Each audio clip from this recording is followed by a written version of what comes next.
Together we can mobilise a global mission force to finish the task. This is your tribe.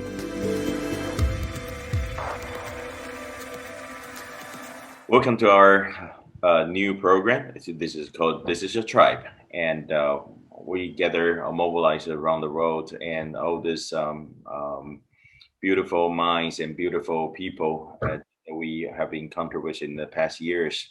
And today, our special guest is the one, the only Keith Swatley, Mr., who is in charge of this wonderful program, Encountering World of Islam, and we call it EWI. In many different parts of the world, actually, it's raising, help us to raise awareness, to work and understand Islam as a culture, as a people, and also many initiatives have been taking place in different parts of the world.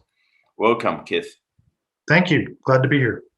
And you are absolutely a mentor to many people in terms of mobilization, and also you have been involved with mission mobilization for many years. Can you just share a little bit about your journey?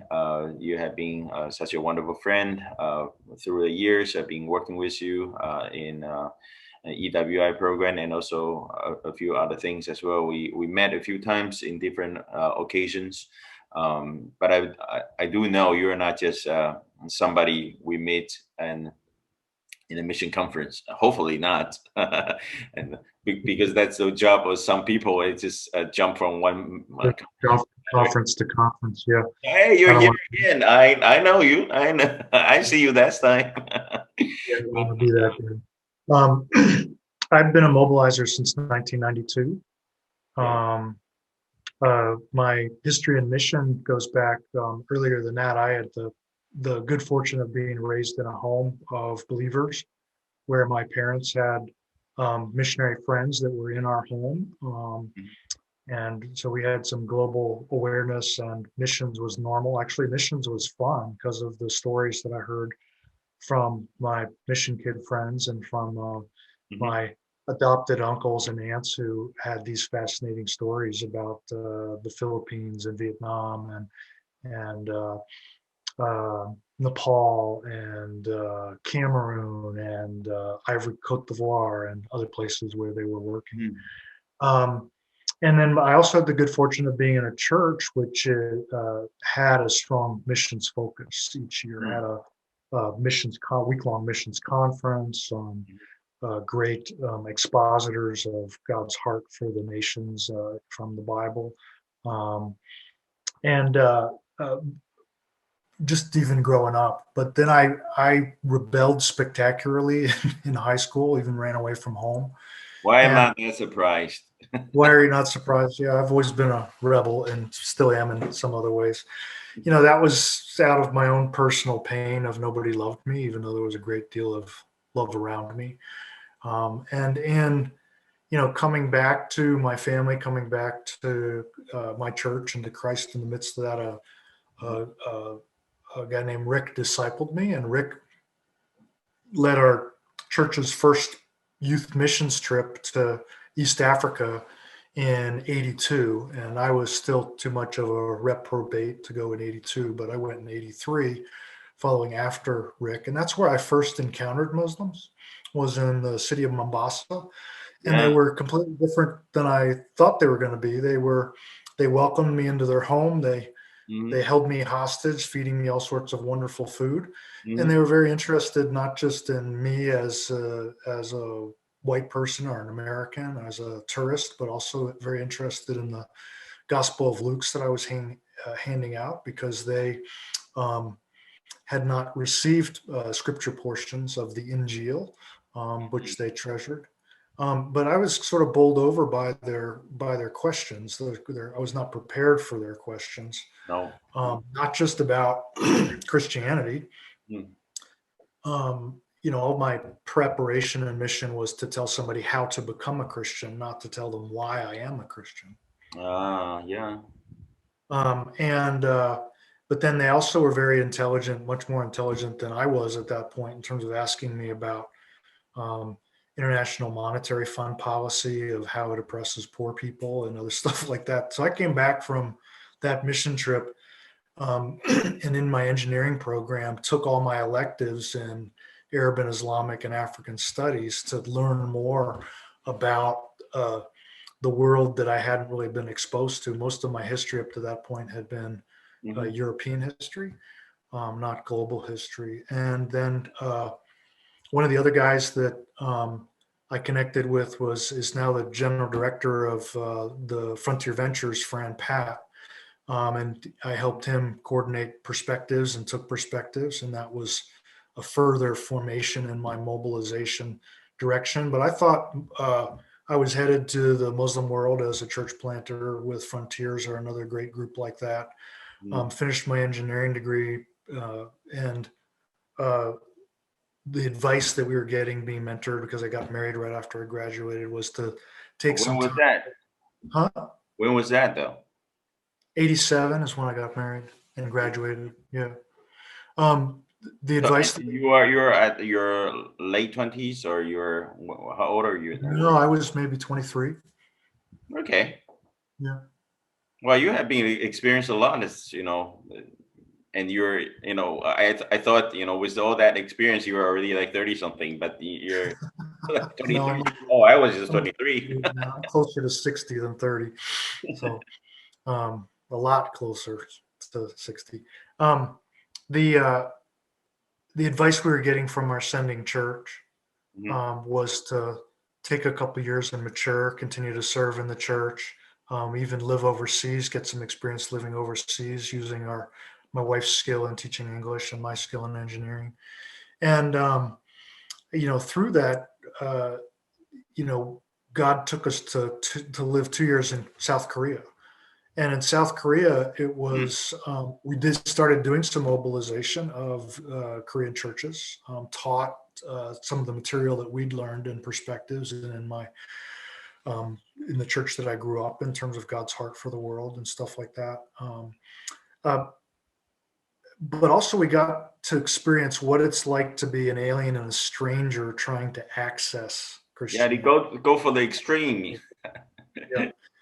We went to a wonderful Korean church that had an English language parish as a part of it. The first Sunday we showed up, they had a sign in the lobby that said aliens and pointed to the balcony where they had simultaneous translation. But it's just, they did not intend that they intended that to be welcoming. And I think that I still, whenever I visit a church, I just see that perspective of what is it like to come here as somebody who doesn't know the routines, and how hard it is to access the core of what Christianity is really about in all that goes on at church, whether it's in my culture or in other people's culture. Yeah. And I think that's part of what I bring to mobilization as well, is some of that problem solving from my engineering background, as well as some of that having seen. You're a fixer. I am a fixer, but I'm a local church guy. I think one of the things that I'm really excited about, and we can talk more about as we go through this interview, is helping local churches gain their footing in global mission. Because the local church is not going to be healthy. It's not healthy in most of the places we go to church. And we need to help them, not just get irritated and get mobilized and go on. And whether it was that church in Korea or the church that I grew up in or the churches that we've been a part of since, really taking a good amount of our time and serving that church and helping that church be successful, not just in global mission, but in discipleship, in understanding Christ as Lord and all that means. That our authority, that we do our ministry under the authority of the local church. That's a very important part of what it means to be in ministry and to mobilize, to me, that came from some of those experiences that I talked about. And then when we came back from Korea, that's when we were really evaluating, was now our time to go to the field. And that's when I ended up working with Fran Pat at the Eastern Regional Office of the U.S. Center for World Mission for 10 years outside of Philadelphia. And we'd helped churches with their mission strategy. We'd run perspectives. We'd help people do quality short terms that were focused on the unreached. Yeah, there you go. And actually, Fran and another guy named Craig Simonian had this idea to do a sister course to perspectives that focused on understanding Muslims, understanding their history and their culture, understanding how to reach them, as they're still the largest block of unreached peoples and unengaged peoples. I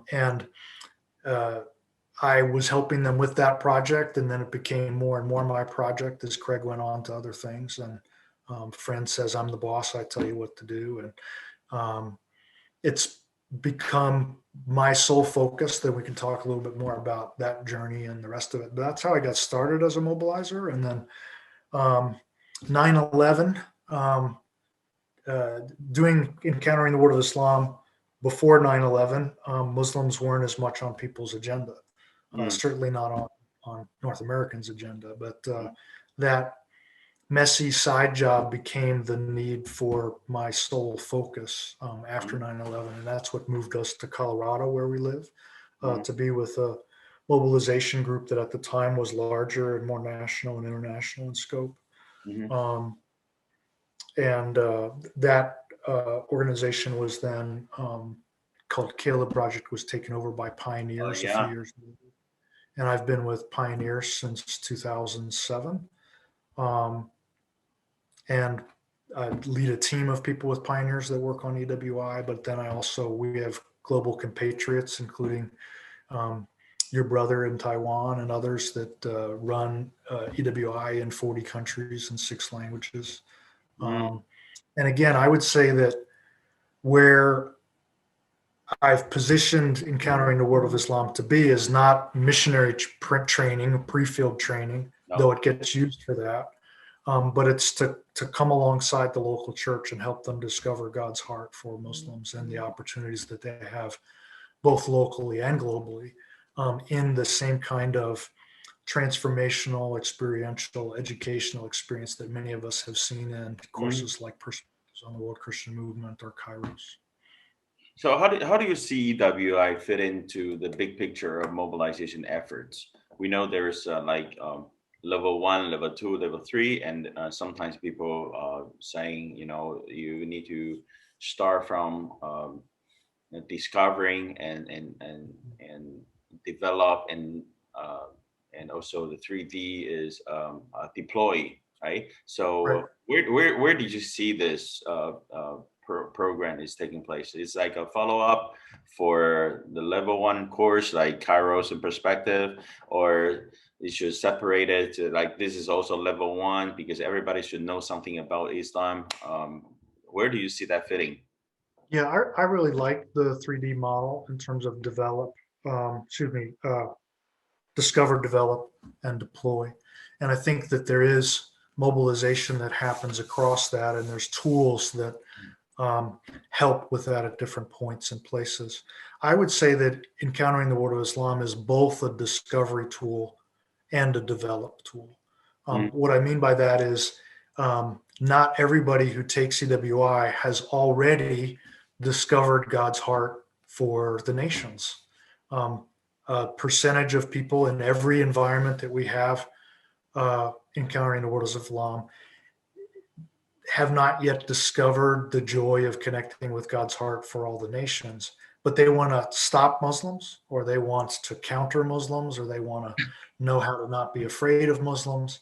It's a not yet discovered God's heart of joy in sharing Christ, and now want to extend that to how do I develop that for Muslims. And so we get people who need to discover that, and when they go through Encountering the World of Islam, they say, wow, this is totally different than I expected. Where can I learn more? And we send them, not backwards, but we send them on to develop further through Kairos Perspectives, Center for Mission Mobilization's product, Explore, other things like that.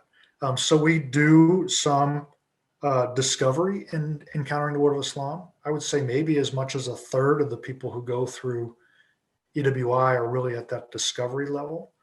And then maybe 2/3 are people out of a discovery tool like Explorer, Kairos, or Perspectives, or Jeff Lewis's study, God's Heart for the Nations, who then say, I've discovered not just God's heart for the world, but the large needs of the Muslim Yeah. bloc. How do I learn more about that? How do I prepare more about that? And that's where EWI becomes more of a developed tool. That's why a lot of mission agencies tell their mission candidates that before they go to the field, they need to take something like EWI. There's other courses like EWI but ours is in other languages. It can show up in their community. They can take it as an online distance learning course. They can do it with a small group cohort. And so it's more of a come to them where they're at and help them develop and discover together rather than go to a training school solely for your pre-field development. That's a little bit of what EWI fits as in terms of our niche. What kind of criticism or the words out there saying this is or what did you hear the most about EWI or about EWI, or people just say this is wonderful? Did you hear? Oh yeah, everyone says like, for example, like anyone like judge you just because you haven't been spending like 10-20 years in the Muslim world, but you're writing Economic World of Islam, Right. So. Let me say it this way. 86% of Muslims, according to Todd Johnson and others at Gordon Conwell at the Center for Global Christianity, say that 86% of Muslims, Hindus, and Buddhists don't personally know a Christian. Yeah. So we have a whole church problem. It's 81% now. Last time I heard. Okay. So I'll have to double check you and then change that. That's good if it's going down 5%. Yeah. If more than 80% of Muslims don't personally know a Christian, what I really want to encourage is anyone doing anything, even if it's not my preferred way of reaching out to Muslims, is better than nothing. And so I really don't want to criticize people that see things differently than I do, than our experience in EWI. But some of the people who have critiqued EWI have maybe not understood our educational model completely. And that people are starting from maybe not even an awareness of God's heart for Muslims. That most of what they know about Islam or Muslims to that point is not just negative, but prejudicial and in some places racial. And if you present a balanced approach to Islam, all the pros and cons, that tends to reinforce, in our educational experience, that tends to reinforce people's preconceived notions. And they don't come to a more balanced place. So since we're focused on the outcome is that they'd be balanced. The inputs need to reflect what's necessary to bring them to a place of balance. And so when we present material about Muhammad, for example, we say, have you considered how Muslims view Muhammad? That's new to them, and they haven't considered that. They have these impressions of Muhammad that come from what they have learned, which may be pretty negative. And so by bringing alongside how Muslims view Muhammad, they come out in our testing, in our assessment, to a more fully orbed understanding of the founder of Islam and the beginnings of Islam. That's just a small example of. So direct experience, having a Muslim come into the class and explain Islam rather than having a Christian explain Islam, Some people don't think we should do that, but I think you're going to meet people who are grade A Muslims who are trying to convert you. Why not do that in the experience in the class where we have an opportunity to debrief and pray and ask questions and stuff like that? We take people to visit a Muslim school, a Muslim community, a Muslim place of worship. Some people don't agree with entering those places. Yeah, you're getting to the stronghold of spirituality. Yeah. So we need to, and we've always had very good experiences, been welcomed. We certainly pray and cover ourselves with the full armor of God before we go. Some people have really are gifted and really called to a ministry of apologetics or even polemics. That's not going to be the focus of most. And so we don't emphasize that as much as some would like to. And I think that one of the concerns that we have about polemics is it can maintain our feeling of superiority. And it can require somebody who's very knowledgeable and done a lot of study. Whereas I want to mobilize average Christians to engage with Muslims. And again, that's probably a piece of the develop rather than the discovery. I think there are a number of different ways in which people gain awareness or discover the Muslim world. We even have a Bible study called God's Heart for Muslims. That's more like 60 pages and can be used kind of like at that level of Explorer or God's Heart for the Nations of Jeff Lewis. Oh, you do? Yeah. And, but where one of the things that happens in the develop phase of mobilization is people shift their values. It's one thing to be aware of God's heart for the world, but making decisions with regards to what kind of suffering you're going to put your kids through, where you're going to live in the world, how you're going to honor your parents and yet disappoint them in terms of where you're going in your life. Those are big shifts. And those don't happen in something that's a weekend seminar. Those things happen when I'd call them the elements of reformation and revival. And I think it's part of what really happens in a high quality short term or in perspectives or Kairos or WI is you gather together with other believers and you're studying the Bible and you have expert witness and historical mentors and you're praying together and you're experiencing things together. And it's not, over a short period of time where you get sort of the aha moments, but not the integration into who you are. And I think when we do development mobilization well, we're really helping people wrestle with those deeper shifts in their values. We can have a very rapid change in our theoretical beliefs. Theoretically, I believe I should be a good steward of my finances and give sacrificially. But to push that down to a practical level where it's really happening in my life because I've got debts that I got to pay off and I've got to learn how to spend my finances differently, that's a discipleship process.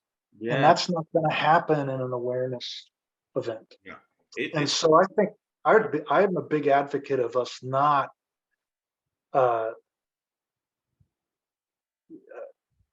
taking all of our development tools and turning them into pamphlets and seeing that that's in and of itself going to do a more massive job in mobilization. I think that helps with the discovery, and we do have a lot more people who need to discover God's heart for the nations. But then in terms of developing them, helping them really shift to the point, you see, the mission agencies expect a lot of that discipleship to be done before you begin to deploy with them. And so there's this gap between discovery and awareness and being ready to deploy. And I think that's the niche that I want EWI to be in. That's the niche that Perspectives was for me, is the greater life change decisions in terms of what did I want in a spouse came out of the discipleship that was going on rather than out of the short, quick. Yeah, the more I got involved with mobilization and different materials and different tools, I just realized from there are different degrees of transformation in terms of getting to know God's heart and his will through his words. And so there is a stage of getting to know more and like knowing and probably involve some doing practical things, short-term missions and stuff. But it's really hard to really get to the point that it's your being. It's something who you are, and it's not just something you do or just have a mission conference, once a year out of 52 weeks, and it's more than just a church activity. It's much more. It's much deeper. Okay, since you're here and you have been involved with especially the so-called the Western way of mission mobilization. Well, there are a lot of triumphs and great stories, and we all know we all learn all these different things, especially from the perspectives uh, when you study lesson 8, lesson 9, and you're talking about all this the process, how mobilization is coming to become a thing, and also because of the great late or rough winter, but also nowadays more and more, especially from the cry of the majority world, we're hearing a lot of not complaints, but also inputs and saying, we should have our own perspective, the way we're gonna be involved with missions and with a global body, instead of just a Western perspective. What do you see being doing? We can adjust a little bit, or what have been doing great, and maybe there are things we can review it and probably have a maybe not a revolutionary way of doing things, but but more a collective thinking or approach from the different parties. Mm-hmm. I know I this is a hope, big answer, but a big question. But yeah, I'm really keen to hear from you, though. I hope that we can do that together as global mobilizers, rather than do that for our own niches. I think that North Americans and Westerners in general still need to learn from African, Asian, Latin voices. And we're not going to learn if you guys just do your own curriculum. But that means that we need to give you guys access to influence our curriculum and mobilization. Uh, I don't think we do that perfectly in Encountering the Word of Islam. I think our course still has uh, a need for contextualization to the environments in Africa, Asia, the Latin world where they use our curriculum. But we do give them permission to adapt and to add and to do it differently in those contexts. I can't speak for other people's mobilization tools, but for ours, we welcome that. But you're right. There, as soon as you start talking about the local church, and I do want to say some more things about the local church, I think we have to say, are you talking about North American local churches, or are you talking about local churches in China? Because they're very different. Yeah, I know. Yeah. Yeah, but what do you see from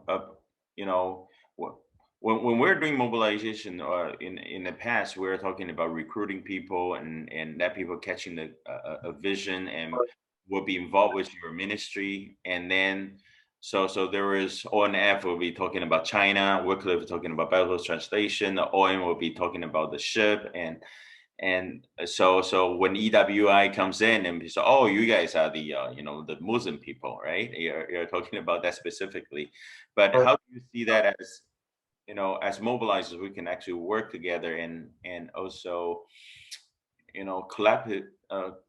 collectively we can actually bring attention and focus back to the core, which is God's heart, instead of one specific agenda we want to bring to the table.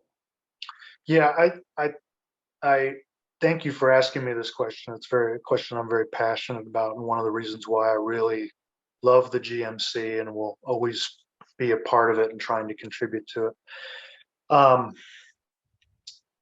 Mobilization has traditionally had three domains to it.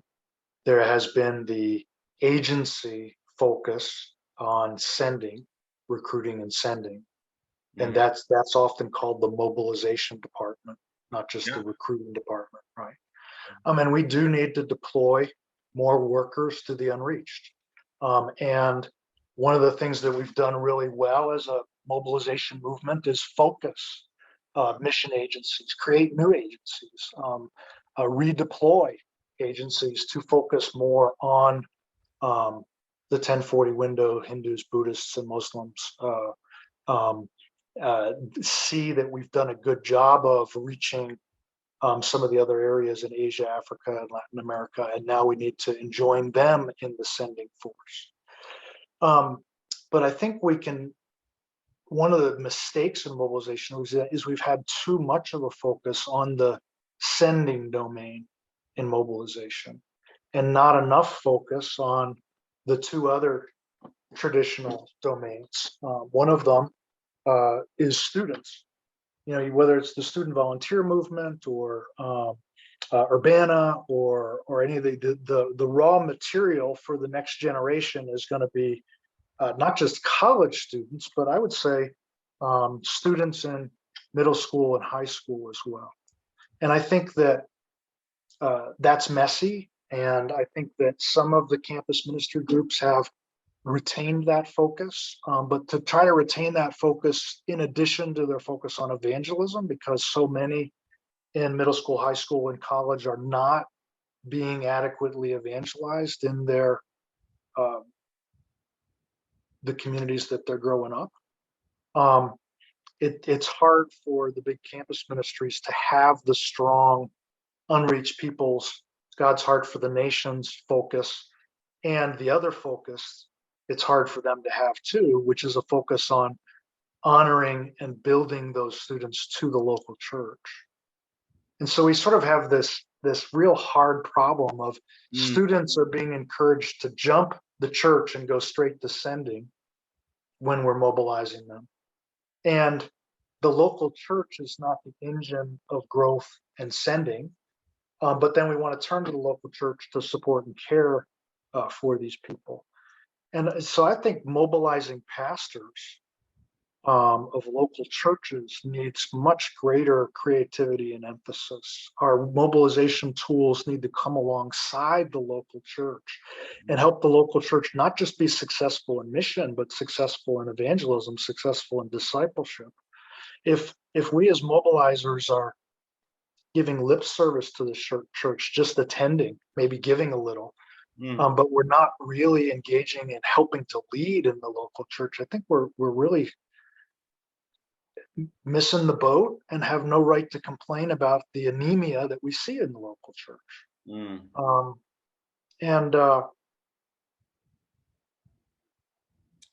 That the local church can be distracted by a wealth and prosperity or kind of an easy gospel. The gospel shows up in my life to make things comfortable.